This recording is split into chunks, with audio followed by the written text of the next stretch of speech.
My name is Zubi. Hi, Zubi. How are you? Good. I always say my name is Zubi, but my name is not really Zubi. It's Oh. it's my nickname, but I'm called Zubi. All right. You Yeah. want to go for full Anyways, disclosure, or you're just no, teasing for no, a just future that, just date? that, just that. Just you got to always want them, leave them wanting more. So Exactly. yes, that's a teaser. Well, today we're talking about a really exciting topic. So hold on to your hats. We're going to talk about insurance, but not just any type of insurance, business insurance. Wow, that's good. But Not just any kind of business insurance, general liability insurance for your Amazon products. I'm already falling Very asleep. specific. Well, this is, we've both had been involved in different businesses over time and then had our own. And it's one of those things where at some point it just becomes the no brainer. So, of course, here we are talking about that, you have an FBA business. Do you need that insurance? Well, you got Amazon, right? Amazon's the platform you join to. They're a huge company. You're buying stuff from, you know, Best Buy, Walmart, Toys R Us. Well, they're not around anymore, but you from all these other people, and Actually, they are around. They came they're back. they're online. Yeah, you're getting it online. You're getting it in retail. That's their product. What do you have to worry about? You're just a reseller. You're not manufacturing, right? You're just retailing, and Amazon's handling everything else. So, why do I need to go out and start paying a premium every month? Yes. So the question Why is, would we? Zuby, do you need to get insurance if you're an FBA reseller or seller? Yes, and no, which is like the greatest answer ever, right? Do explain. it's my it's my favorite. I don't want to be held liable for anything. So yes and no, um, pun intended. Um, yeah, Amazon has as part of when you open your seller account with them, there's like a 98-page agreement that you sign. I'm sure everybody reads it, but within that agreement, there's a section that specifically talks about insurance requirements. It's fairly detailed, but the gist of it is, if you are a pro merchant, meaning you're paying them $40 a month to have the pro merchant account, which if you are serious on selling on Amazon, you absolutely have to have it. We've talked previously about the value that brings. Most importantly, the buy box algorithm is completely skewed towards pro merchants and FBA sellers. So you definitely want to be a pro merchant if you're selling on Amazon. But if you are, then Amazon requires you to have a $1 million per occurrence general liability insurance, commercial general liability insurance, but only once you hit $10,000 a month in sales. So there is that little caveat. So if you're a smaller business, you're just starting out, you're doing $5,000 a month or $7,000 a month, and you hit 10,000 one month, and then you go back to 3,000, you may not need it. As soon as you hit that 10,000 per Amazon's TOS, in terms of service, you do need it. But once you're doing consistently 10,000 plus in sales, then Amazon's requirement is that you get general liability insurance, and they're very. We'll put a link at the bottom of this episode where you can go and read for yourself what the pro merchant insurance requirements are. It's very specific as far as what the verbiage needs to be, naming Amazon as additional insured and exactly how it needs to be. And then once you get that, one of the issues with this insurance that you'll run into is that a lot of insurance companies don't really know what this is or understand how to give this to you. I had to go through a bunch of different ones, and the premium, that the initial premium that my agent found me was exorbitant, was extremely high. And then I went back to him and said, look, there's no way that I'm going to pay this much money. It's thousands and thousands of dollars for a liability insurance. And I'm just starting out. I was doing maybe $12,000, $13,000, $14,000 in sales a month. And so I told him that that's just not going to happen. And so he went back and he did his research and then eventually found a insurance company that actually would do that for me for a lot cheaper. They were able to get that done. They were able to get me a really good premium, which was less than 50% of what this large major one insurance company was charging, and it fulfilled Amazon's requirements. So it's important to shop around, is what I'm trying to get to. And it's important to find an agent that understands it. Most agents don't understand it because they're into home, commercial, auto, or even commercial insurance agents might not really understand what Amazon's requirements are. If you need an agent, and you want to know who my agent is, shoot me an email. Contact me, however, and I'll be more than happy to refer him to you. My agent now understands this. He didn't initially, but now he understands it very well. So it is worth mentioning. It is worth, sorry to interrupt you. Start with, if you have homeowners insurance, if you have auto insurance, start there, because I know with my insurance, I'm going to get a bundled savings. They're going to help me out. And for every business that I have or I'm involved with right now, that's what's happening. So they kind of know what I'm up to. They know what's going on. I have a track record with them. The underwriters at the company know me. So that can help. Don't be afraid. Like with your experience, the first thing was they just don't understand. It's not that way. It's worth shopping around. I'm not saying that, but always start with, if you have auto insurance, start with those known entities because they already have a relationship with you. And even ask for a referral. Tell them who else in the industry is doing this that competes against you. Most agents will tell you because they're trying to get the best. They want to lock you into a deal and they're going to meet it. So it's not just a done deal that you have to go with one and that's how it is. And it's too bad. I'm with you with make sure to shop around.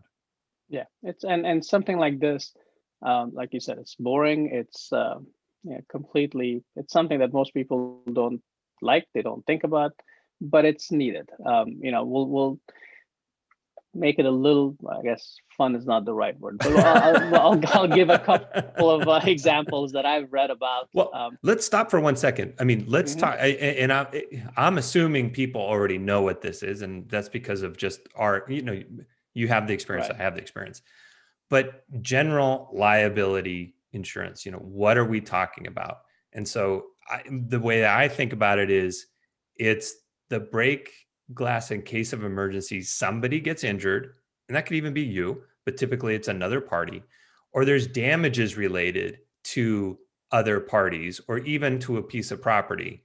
And sometimes it can be as simple as you're doing business out of your garage and somebody comes to visit and the boxes fall on them, or they're clumsy and they fall. The insurance is there for the things that happen afterwards, which is, we're in a litigious society. So they may get the idea, I need to sue you. And that's where that can kick in. So you're not out on your own. I mean, clearly we're talking about FBA and how it relates to FBA. And we'll get into why, you need it, even though Amazon is there and you're buying possibly products from other big manufacturers or retail box stores.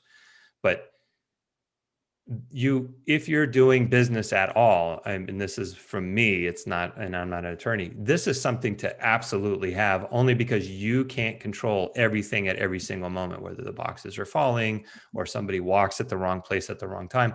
These are all things beyond your control. And that's why that's there, is an entity can step in right away to protect the vehicle, which is the company. And that if you're doing it as an individual, that's sort of a different conversation.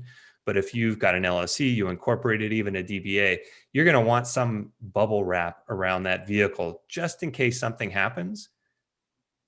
I think out of all the years of doing this, I've had to make one phone call. And right after that phone call, that inquiry was done because it didn't fit the guidelines of what the insurance covers. But you want to have, it's like car insurance. How often do you use your auto insurance, right? You want to have it in case something happens. Sorry. Not only that, there are people who,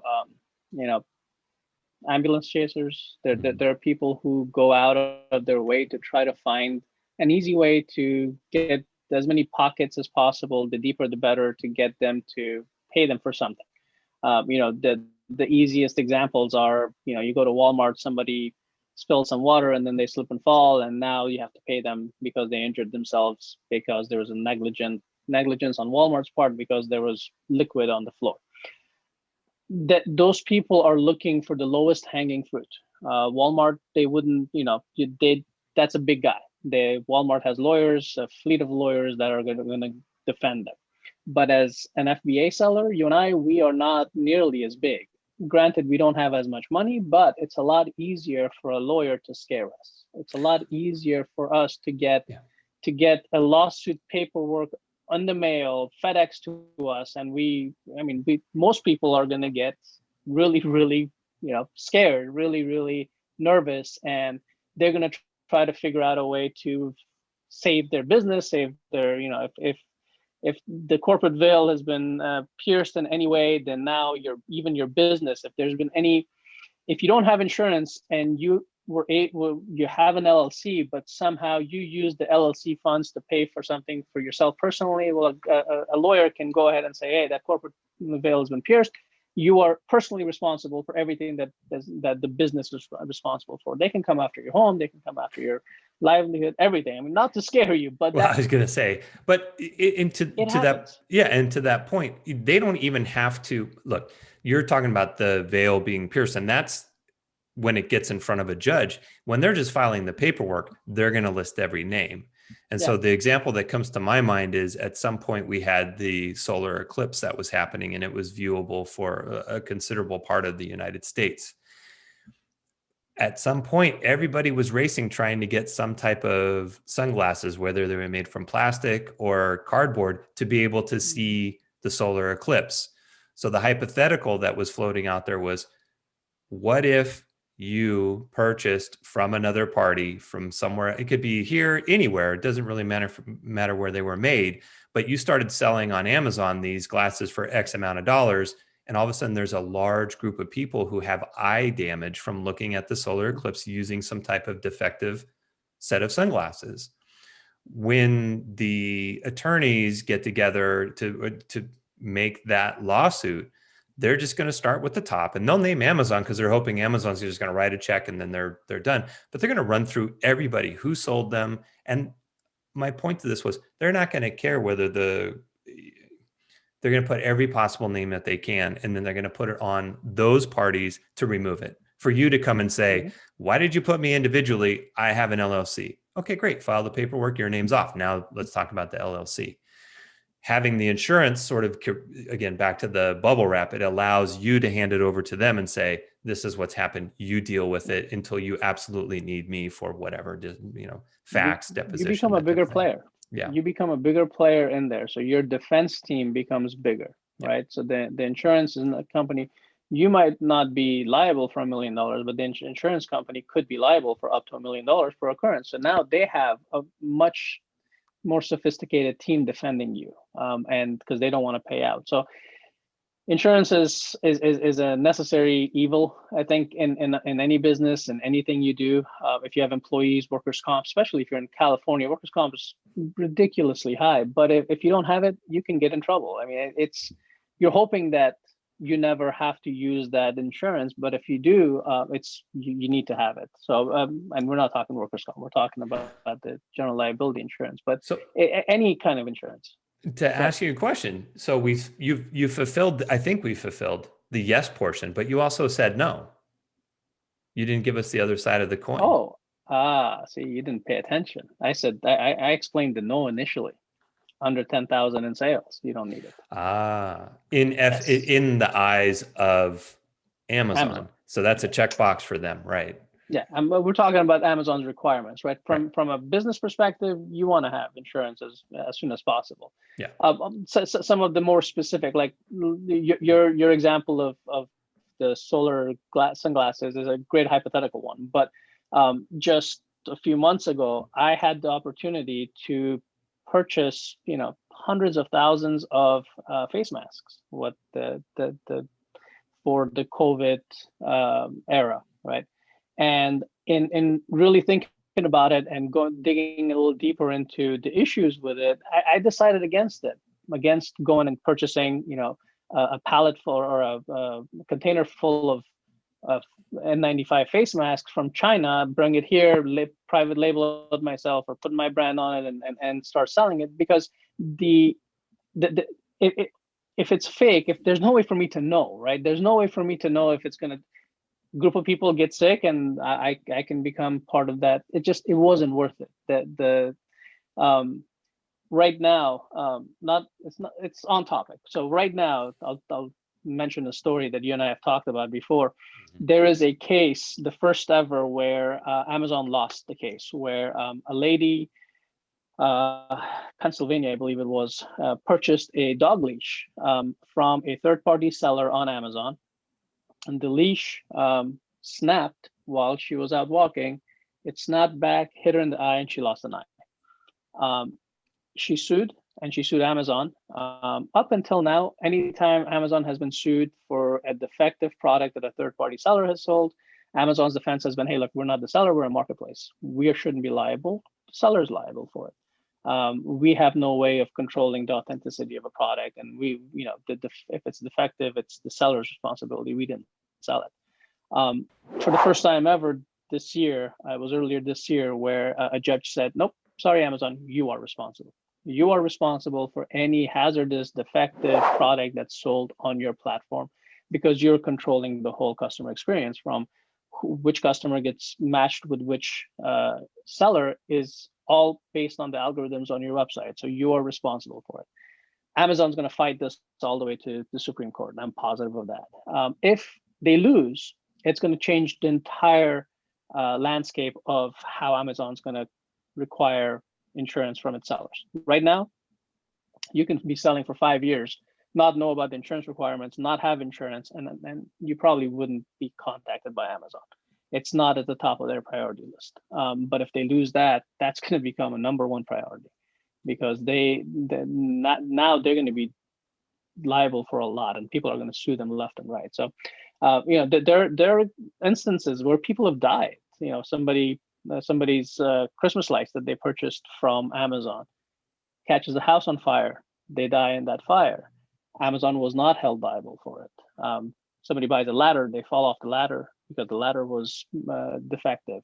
They die. Amazon was not held responsible for it. So this is the first case ever where a judge actually says, no, Amazon, you're responsible for it. So if this becomes a major deal, it's really going to push the whole insurance requirements and liability requirements to the forefront of for us as sellers. So it's important to understand these things and to stay abreast of these, although they're mundane and sort of, especially if you're not into insurance or law, they're not that interesting, but it's important to stay abreast of it so that you understand what could potentially be coming down the road, and maybe plan for it if you can. If not, at least you have a better understanding of it and can pivot more quickly than others if something major happens.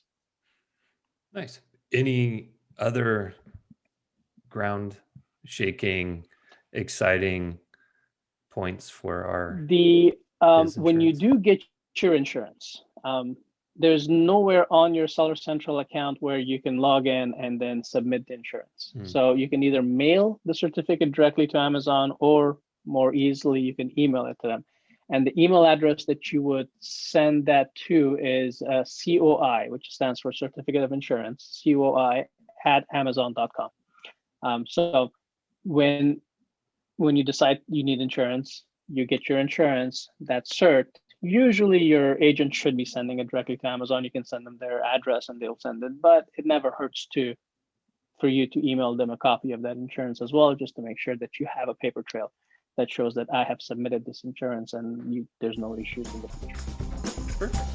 Well, thanks, Zubi. Appreciate it. Thank you.